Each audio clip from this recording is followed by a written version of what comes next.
আজকে আমি নতুন একটা অধ্যায় শুরু করতে যাচ্ছি, যার নাম হলো বনভবন শ্রী শ্রী বৃন্দাবন দর্পণ। এটি শুরু করার আগে আমি সবাইকে একবার আহ্বান করব, আমার সাথে সবাই একবার বলুন, হরে কৃষ্ণ, কৃষ্ণ কৃষ্ণ হরে হরে, হরে রাম, রাম রাম হরে হরে, হরে কৃষ্ণ, রাধে শ্রীকৃষ্ণ, রাধে শ্রীকৃষ্ণ, রাধে রাধে। চলুন সচিত্র বনভবন ও শ্রী বৃন্দাবন দর্পণ শুরু করা যাক। ভারতের ইতিহাস মহামানবের ইতিহাস। গ্রিক সন দাবীর আর্য কত শক্তি মিলিত হইয়া ভারত গড়িয়া উঠিয়াছে, কত পরিবর্তন, কত সংমিশ্রণ, কত পরিবর্ধন ভার দেখিয়েছে, তাহার সংখ্যা ধাব্য করা কঠিন। বহিঃশত্রুর আক্রমণ, আভ্যন্তরীণ যুদ্ধাদি আমাদের অতীতকে অনেক বিকৃত করিয়া দিয়াছে। আজকে আমরা সত্যকে সন্দেহ করি, ইতিহাসকে পুরাণ বলি, পুরাণকে উপকথা বলিয়া উপহাস করি। আমাদের সবচেয়ে বড় দুর্ভাগ্য যে আমরা আমাদের পরিচয় বিদেশীর নিকট হইতে সংগ্রহ করিয়া আনি। ভারতের পরিবর্তনে বৃন্দাবনকেও অনেক পরিবর্তনের সম্মুখীন হইতে হইয়াছিল। বুদ্ধ প্রভৃত্য, মুসলমানি, ইংরেজ প্রভৃত্য অনেক বাধা বিপত্তির সম্মুখীন হইয়াও বৃন্দাবন যে নীরবে হিন্দু মনোরাজ্যে রাজত্ব করিতেছিল, ইহাই শ্রী ভগবানের অপার করুণা। তাঁহার কৃপা না হইলে তাহাকে কি লাভ করা যায়? পৌরাণিক মতে শ্রীকৃষ্ণের বংশধর বজ্রনাভ যখন মথুরা, সেই সময় সুরসেন নামে খ্যাত, রাজত্ব করিতেন, তখন তিনি শ্রীকৃষ্ণের লীলা আদি জনসাধারণের সম্মুখে জাগ্রত রাখিবার জন্য রাজ্যের বহু স্থানে লীলা সংক্রান্ত নাম প্রদান করেন। মণিদের আধ্যাত্মিক শক্তি ও বজ্রনাভের রাজশক্তি একত্রিত হইয়া ব্রজ চরিসিক ক্রোশ মণ্ডল জীবন্ত হইয়া ওঠে। বহু বিজয়ও তখন নিমিত্ত হল এবং শ্রীকৃষ্ণের কৃপায় তখন কোথায়ও অপূর্ণত থাকে না। শ্রী গোবিন্দ, গোপীনাথ, মদনমোহন, সাক্ষীগোপাল, বৃন্দাদেবী, শ্রী কেশবদেব, শ্রী হরিদেব, মহাদেব প্রভৃতি বিগ্রহের ইতিহাস অতি প্রাচীন। বুদ্ধযুগে অনেক বাধা বিপত্তি আসে, কিছু পরিবর্তনও হয়, তবে ভক্তিমার্গের পথ অটুট থাকে। মুসলমান যুগেও দানবীর শক্তি ও আধ্যাত্মিক শক্তির সংঘর্ষ হয়, অনেক মন্দির ধ্বংস করা হয়, অনেক বিগ্রহ ভাঙিয়া দেওয়া হয়, কিন্তু ভক্তের ভক্তি তাহাতে কিছুমাত্র ক্ষুণ্ণ হয় না। গোবিন্দ, গোপীনাথ, মদনমোহন বিগ্রহাদি ওই সময় জয়পুরে লইয়া যাওয়া হয়। ঔরঙ্গজেবের আক্রমণ জয়পুরের মহারাজের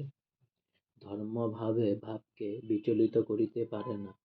এত বাধা বিপত্তির মধ্যেও স্থির হইয়াছে আমাদের ভক্তিরাজ্য শ্রী বৃন্দাবন।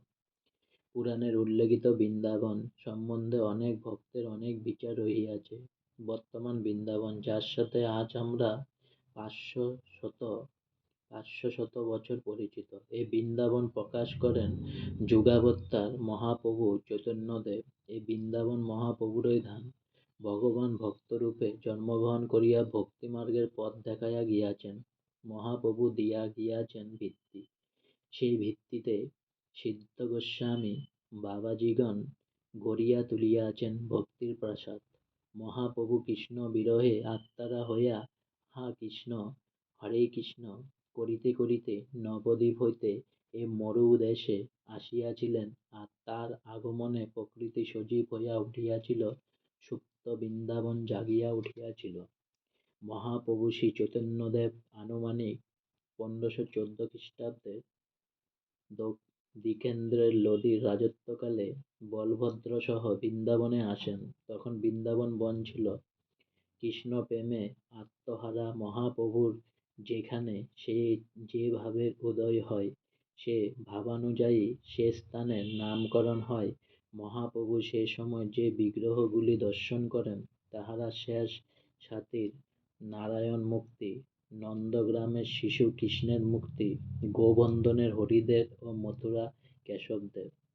কৃষ্ণদাস নামক এক ভক্ত রাজপুত মহাপ্রভুর সাথে ছিলেন। এই ভক্ত মহাপ্রভুর কৃপা লাভ করিয়াছিলেন। মহাপ্রভুর সমসাময়িক ৬ গোস্বামী বৃন্দাবনে অনেক ভক্তি-রহস্য উদ্ঘাটন করিয়া বৃন্দাবনের পূর্ণতা স্থাপন করিয়াছে।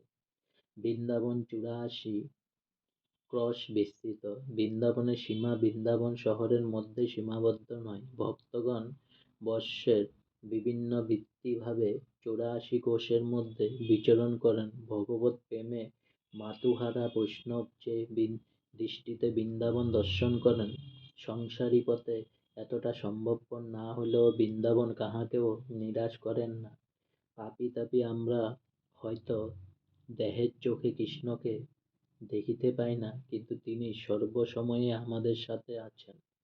সূরদাসের চোখ ছিল না, মন ছিল। মনের শক্তিতে তিনি রাধা কৃষ্ণকে আবাহন করিতেন, আর কৃষ্ণ আসিয়া তাহার সম্মুখে বসিয়া থাকিতেন। মনের দৃষ্ট সম্মুখে ভগবান সর্বক্ষণে উপস্থিত আছেন।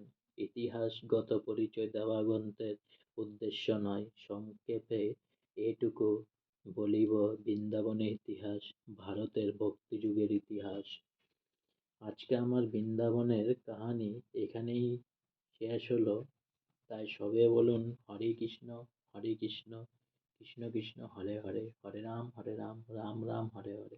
অনেক অনেক সাবস্ক্রাইব করুন, অনেক অনেক সাবস্ক্রাইব করুন, অনেক অনেক সাবস্ক্রাইব করুন, অনেক অনেক লাইক করুন। প্লিজ আপনারা সাবস্ক্রাইব আমাকে বাড়াতে থাকলে, লাইক বাড়াতে থাকলে আমি এরকম এমন কাহানি, এমন অধ্যয়ন নতুন নতুন একটার পর একটা আপনাদের সামনে উপস্থাপন করার জন্য আমি জোশ পাই। না হলে আমার লাগে যে আপনাদের ভালো লাগছে না আমার ভিডিওগুলো, আমার কথাগুলো, তাই আপনারা সাবস্ক্রাইব করছেন না, আমাকে লাইক করছেন না, আমাকে হেল্প করছেন না মনিটাইজ করার জন্য। তাই আজকের থেকে প্রমিস করুন আপনারা অনেক অনেক সাবস্ক্রাইব করেন, আমার চ্যানেলটিকে করবেন, আর অনেক অনেক লাইক করবেন। হরে কৃষ্ণ।